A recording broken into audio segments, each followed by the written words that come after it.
Entre-temps, on termine notre tournée des chefs. Je pense qu'on avait commencé par lui. On lui a parlé en début de campagne. Et chaque fois qu'on le reçoit, il y a beaucoup de réactions en ondes. Et là, si vous êtes tanné d'une campagne négative, là, avec lui, là, on parlera pas des histoires de scandale ou pseudo-scandale ou d'intégrité parce qu'il est pas là-dedans. C'est peut-être une des raisons pour moi qu'on l'a pas entendu souvent. Cette campagne-là dans la boîte lui a peut-être nui un peu parce qu'on n'a pas parlé d'idées. C'est le chef du Parti conservateur, Adrien Pouliot. Monsieur Pouliot, bon matin. Bon matin, Parti conservateur du Québec. Qu'est-ce que j'ai dit? Parti conservateur. OK, ouais, il faut dire conservateur du Québec. Ouais, parce que des fois, ils disent, c'est Harper. Non, ça n'a rien fait avec Harper. Avez-vous, d'abord, belle campagne ou, comme je l'ai dit tantôt, moi, je trouve que cette campagne-là, très, très négative et au niveau des insultes puis des scandales, ça vous a peut-être nui un peu. Il n'y a pas assez eu de débat sur les idées. Êtes-vous d'accord avec ça?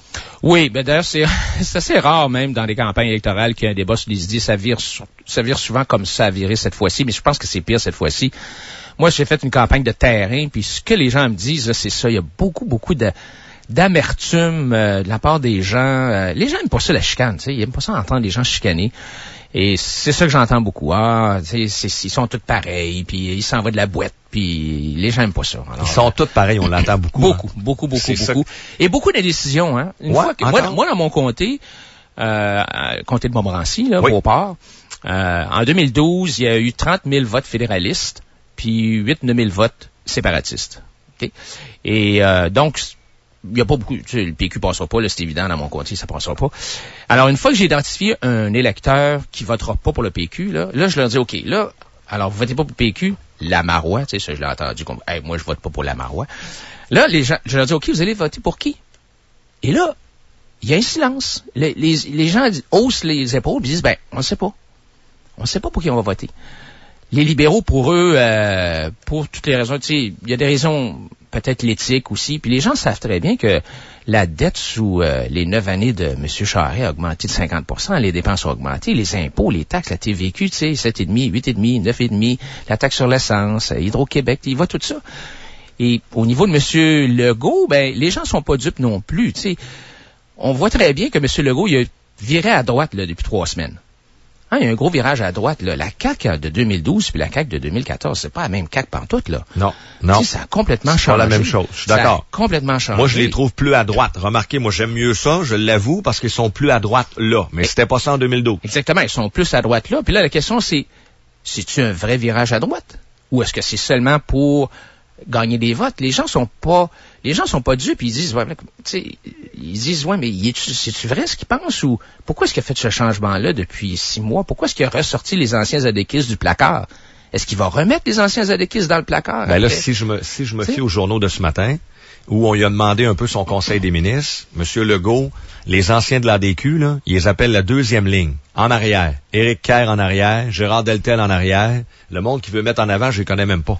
As-tu vu ça, Kat? Non? Absolument. Il l'appelle son Inner Circle. Monsieur Dubé de Lévis, par exemple. Ouais. Il y a Christian Dubé. Mais le reste, là, moi, les gens que j'aime beaucoup dans la CAQ, Sylvie Roy, Gérard Deltel et Éric Kerr sont en arrière. Ouais. C'est ça que Legault a dit. Depuis plus longtemps que Legault, là. Ouais. Ils les appellent la deuxième ligne, les anciens de l'ADQ. Fait que moi aussi, je me questionne sur son virage à droite. Parce que ça, c'est des gens plus à droite. Le Roy, Kerr, Deltel, c'était des anciens. Ils étaient là dans le temps de l'ADQ. Donc, vous êtes pas convaincu de ça? Ben, moi, quand j'ai rencontré François Legault avant d'aller à l'ADQ, là, en 2010, quand il commençait la CAQ, là, tu sais, avant que ça soit un vrai parti politique, là, j'ai passé 4 heures chez lui, à Outremont, puis je suis ressorti de là, je me suis dit, c'est pas ça que ça nous parle, là. Lui, c'est la gauche efficace. Puis il disait lui-même, il s'est qualifié lui-même, il a dit, c'est Jean-François Lisée qui a volé l'expression. La gauche efficace, c'est quelqu'un qui aime un gros État, mais qui pense qu'il est plus intelligent que le gars d'avant pour mieux le gérer.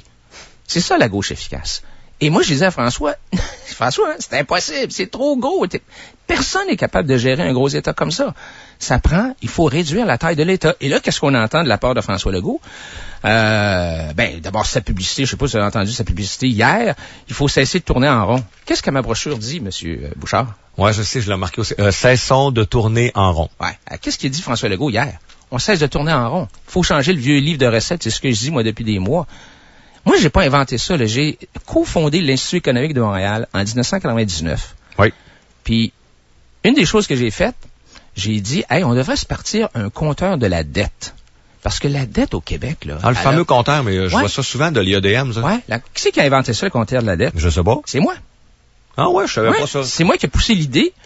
Puis, un matin, on l'a, là, 265 milliards de dollars. Puis je pense que le temps qu'on va se parler, ça va augmenter de peut-être quelques centaines de milliers de dollars. Par shot, c'est par million par jour. Mais qui est arrivé avec cette idée-là? C'est moi.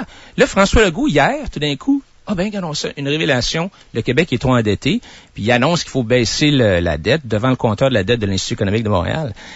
Moi, ça fait 15 ans que je pense à ces solutions-là. J'arrive pas en campagne électorale avec des idées comme ça Madame Marois, vous parliez tantôt à Madame Segal, Madame Marois qui arrive avec des idées de baisser les impôts. Ouais, à 3 jours du vote. Mais vous voyez pas ça? Ben non, mais les gens sont pas caves, là. Ils se voient très bien. Les gens à qui je parle dans le porte-à-porte, ils voient à travers tout ça. Et là, ils me disent, on vote pour qui? On pourrait-tu avoir un parti pour lequel on peut voter pour? Et non se faire dire, là, je vais vous piquer un peu, anything but Pauline. Anybody but Pauline. Anybody but Pauline. OK, c'est bien beau, ça, mais on vote pour qui? Ben, c'est non, mais ça, là, je vais vous donner mon argument, puis je veux vous entendre là-dessus, parce que je sais que dans le porte-à-porte, les gens, ils s'en font parler beaucoup du anybody but Pauline. Ça a fait du chemin, les gens, puis je sais qu'il y en a qui aiment pas ça.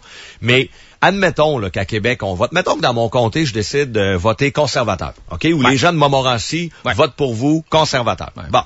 Il y en a d'autres qui votent CAQ parce qu'à Québec, on est un peu plus à droite. Mm-hmm. Moi, je sais, parce que je regarde les sondages, là, je sais que le PQ, au Saguenay-Lac-Saint-Jean, en Abitibi, Côte-Nord, Gaspésie, ça va être péquiste mur à mur. Mm-hmm. Ça, c'est unanime. Donc, Pauline a une base forte. Je sais que l'Estrie, Laval, l'ouest de l'île de Montréal, ça va voter libéral. Les libéraux ont des châteaux forts. Moi, je pense que Jean Talon, Jean Lesage, tout ça, à Québec aussi, il risque d'y avoir Louis Hébert, tout ça, du libéral. Moi, je pense qu'en regardant les sondages d'un matin, si on divise l'opposition, Mme Marois a encore une chance de faire un gouvernement majoritaire, peut-être pas, mais minoritaire. Moi, je veux pas me réveiller le mardi. Je sais que François Legault parlait d'un mal de bloc. On va se réveiller le lendemain, puis là, on va mal filer parce qu'on a élu les libéraux, puis là, on se demande qu'est-ce qu'on a fait. Ben, moi, je trouve que c'est moins pire que me réveiller mardi avec, regardons ça, on a voté CAQ, il y en a d'autres qui ont voté libéral, on s'est pas entendu, l'opposition s'est divisée, puis le PQ a rentré. C'est mathématique, mon argument, moi. Monsieur Bouchard, quand est-ce la dernière fois que la région de Québec, oublions Tachereau, là, puis Agnès Maltais, quand est-ce la dernière fois que la région de Québec a élu un député péquiste? Ben, il y en a un, non, ça, moi, dans la région de Québec, je ne crains pas le PQ. Ben non, mais... Vous avez raison. Il n'y en aura pas. Là, ce matin, là, quand on parle de Anybody but Pauline, je parle de la région de Québec, là. Non, mais il faut regarder l'ensemble de la province. Non, je sais, mais c'est l'ensemble de la province qui compte. À Québec, il n'y a pas de problème. À Québec, le PQ passera pas. Ben voilà, donc pourquoi est-ce que vous dites pas voter pour Pouliot? Ben, on pourrait, mais on pourrait. Si on divise le vote, le danger, c'est de diviser le vote entre les autres. Ce qu'il faut dire, c'est voter donc pour vos convictions, voter pour le seul gars que ça fait 15 ans qui trouve que la classe moyenne est oppressée par les taxes. Mais moi, j'ai voté, v'là 18 mois, j'ai voté avec mes convictions. Je me suis retrouvé que Pauline Marois, première ministre, 68% des gens n'ont pas voté pour elle. Ça aurait changé quelque chose dans votre comté? Oui, si la région de Québec avait voté libéral lors de la dernière élection, c'est mathématique et irréfutable, le PQ n'est pas au pouvoir. Faites le calcul. Prenez tous les comtés de la CAQ dans le coin, mettez-les aux libéraux, puis Pauline perd. Là, vous allez dire, ouais, ça aurait été Charest. Je pense encore que ça aurait été moins pire, même là. Mais bon, c'est pas ça qu'on a eu. On a débarqué Charest, je pense que c'était mérité. Mais là, si on refait la même erreur, si on vote encore CAQ, la gang à Québec, moi là, je vais voter avec mes convictions la journée que le PQ va être en bas de 20% des intentions de vote. Si je vois, là, demain, en me réveillant, si je vois le PQ, non, pas 20. Si je vois le PQ en bas de 30%, je vote pour vous. Moi, je vous l'annonce. Moi, je vote conservateur dans mon comté si le PQ est en bas de 30%. Parce que là, Pauline n'est plus une menace. Puis là, je peux voter que mes convictions. Ça veut dire que ça va être entre la CAQ et les libéraux. Puis tant qu'à ça, moi, j'aime mieux envoyer... Moi, mon rêve, ce serait qu'il y ait au moins, comme vous l'avez dit, un Amir Kadir de la droite. J'aimerais ça. Parce que c'est ça que ça prend. Parce que vous, c'est ça que vous voulez. On s'entend que vous ne formerez pas le gouvernement, là. Non, mais ce qui est intéressant, M. Bouchard, c'est que déjà, moi, j'ai pas un seul député à l'Assemblée nationale et déjà, le Parti conservateur a de l'influence. Le Parti conservateur a de l'influence sur la CAQ. On voit bien, là, avec Saint-Son tournant en rond. La dette, tout ça. Ouais, déjà, la dette. Là, tout d'un coup, pour la CAQ, le contribuable, c'est important. Il y a 18 mois, la CAQ parlait pas du contribuable, là. Il y a 18 mois, la CAQ parlait pas de ça, là, de baisser les impôts, là. Mais là, on a toujours parlé de ça. Alors, mais votre plus grosse influence, vous c'est quoi? Puis moi, j'en rêve. Là. Mettons que Montmorency, si j'étais dans Montmorency, je vous donnerais une chance, parce que là, dans Montmorency, je pense que c'est possible qu'il y ait peut-être un candidat conservateur. Un ne fera pas une différence. Tu sais, quand je parlais de pas diviser l'opposition, quand même qu'il y a un conservateur dans Beauport, vous allez être invité au débat des chefs. C'est là toute l'importance d'avoir au moins un député. Oubliez pas que Françoise David, dans le temps, elle était pas élue, mais parce qu'Amir Kadir était à l'Assemblée nationale, elle a fait tous les débats. Ils pourront pas changer les règles du jeu parce que c'est un gars de droite. Fait qu'imaginez-vous dans 2 ans ou dans 3 ans, Adrien Pouliot au débat des chefs. On aurait du fun. Préparez-vous, ouais, ça va. Là, ça serait intéressant. Parce qu'ils n'auront pas le choix. Mais ça prend, au Québec, c'est la définition de l'insanité, selon Albert Einstein, c'est de refaire toujours les mêmes choses et d'espérer des résultats différents. Il faut changer le livre de recettes. C'est pour ça que je fais débader votre Pauline, je fais pas la même affaire que vous 18 mois. Il faut changer le livre de recettes au Québec, puis avec les libéraux, puis malheureusement, je pense avec la CAQ, parce que la CAQ, c'est un peu comme un boyau d'arrosage percé. Tu sais, des fois, ça s'en va à gauche, des fois, ça s'en va à droite. On sait jamais trop où est-ce que ça s'en va. Qu'est-ce que vous allez dire si vous êtes élu? Mettons qu'on le fait, là. J'aimerais ça que les citoyens qui nous écoutent, les électeurs, surtout ceux de Beauport. Mettons qu'il y a un député conservateur. Déjà là, je vous en souhaite. Si vous en avez 2 ou 3, tant mieux pour vous. Ben, on a 60 candidats à travers la province. Oui. On peut en avoir plus qu'un, là. Mais admettons qu'il y en a un. Pour moi, ça serait déjà une victoire. Je sais pas si vous êtes d'accord. Si vous en avez un, ouvrez une bouteille de champagne, là. Bon. Ou, si vous êtes élu, vous allez faire quoi à l'Assemblée nationale? C'est quand vous allez vous lever, là. Vous avez quand même du temps de parole, les journalistes. Juste un député, là, sincèrement, ça a de l'impact. Parce qu'on peut réunir des points de presse sur la tribune, tout ça. Quel message vous passeriez?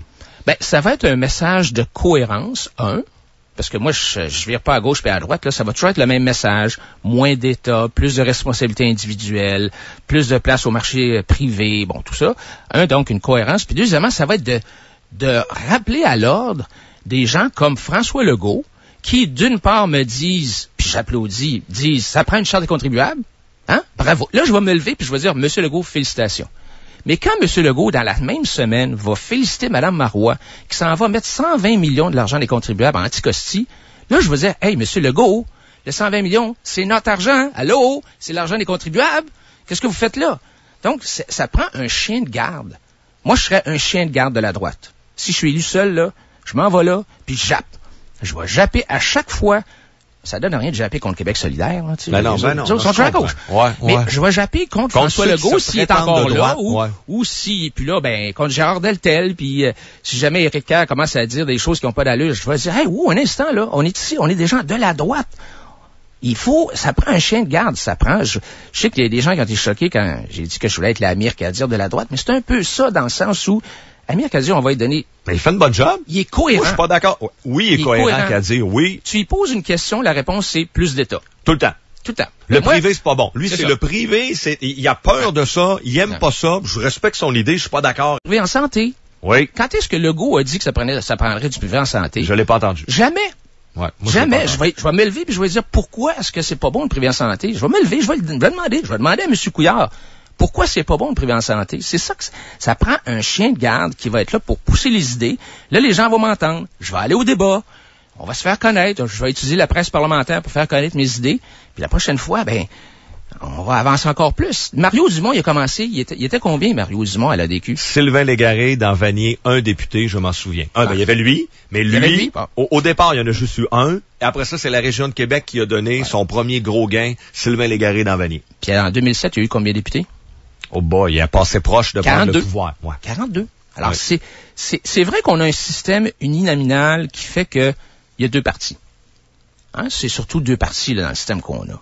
Le troisième, il y a toujours de la misère un peu. Mais c'est quels 2 partis qu'on va avoir? Ce qu'on va avoir dans un de ces 2 partis-là, éventuellement, c'est le Parti conservateur du Québec. C'est ça que ça prend. Surtout qu'on va avoir, à mon avis, il reste peut-être 2, 3 députés de Québec solidaire. C'est tel que tel. S'ils réussissent à se faire élire, tant mieux pour un. Mais là, eux, Québec solidaire risque de faire exactement, d'essayer d'influencer le PQ. Québec solidaire essaiera pas d'influencer les libéraux, la CAQ. Mais c'est ça. Québec solidaire va tirer le PQ à gauche. Sans arrêt. Ouais. Puis c'est la même affaire au fédéral. Moi, j'ai des députés conservateurs fédéraux qui me disaient, tu sais, Adrien, le NPD, là, t'as pas le choix, t'as un paquet de monde, t'as 60 personnes devant toi qui tirent à gauche, ça a une influence. Ouais. Alors, il disait, toi, Adrien, si t'étais à l'Assemblée nationale, tu tireras à droite, puis t'auras de l'influence sur la CAQ puis sur Couillard. Y croyez-vous? Dernière question, je sais que vous avez des sondages internes, tout ça. Est-ce que vos prédictions, c'est quoi pour lundi? Prédictions réalistes. Pour moi ou pour les D'abord pour les conservateurs. Ben écoute, nous, ce qu'on veut, on est raisonnable, on est réaliste dans notre approche. Nous, on veut avoir une voix à l'Assemblée nationale. Si on en a une, on est bien content. Puis deuxièmement, on veut aussi avoir un certain pourcentage de vote, là. Tu sais, on veut avoir une augmentation. Ça donne des sous aussi, ça. C'est important de le dire. Si vous votez maintenant, aujourd'hui, il y a des subventions par vote. Ouais, ça, c'est bien important. Alors, vous gaspillez pas votre vote si vous votez pour nous. Il y a toujours 2,5 piastres qui s'en viennent en arrière de chaque vote. Et ma prédiction, c'est un écrasement du PQ. Je vous dirai pas combien de sièges, mais j'ai regardé les sondages. Je sais pas s'il est sorti encore, mais j'ai eu une copie d'un sondage qui est Métaforté. Ouais. Bon, alors le Métaforté est sorti, et ce qu'on voit, c'est que, puis je le sens, en tout cas à Québec, là, il y a une réaction épidermique contre Mme Marois. Oui, c'est ce que j'ai dit cette semaine. Moi aussi, je le sens, ça. Ça ressort, elle passe pas. Le poil te dresse sur les bras, là. Les gens, là, c'est vraiment incroyable. On va voir ça demain, il y a un gros sondage léger, Journal de Québec, et lundi, c'est le jour du vote. Monsieur Pouliot, merci beaucoup. Qu'importe le résultat de l'élection, on continue à se parler, parce que je sais que c'est intéressant. Les gens aiment ça entendre un discours différent. 7h02, on fait notre petit tour de table à l'instant.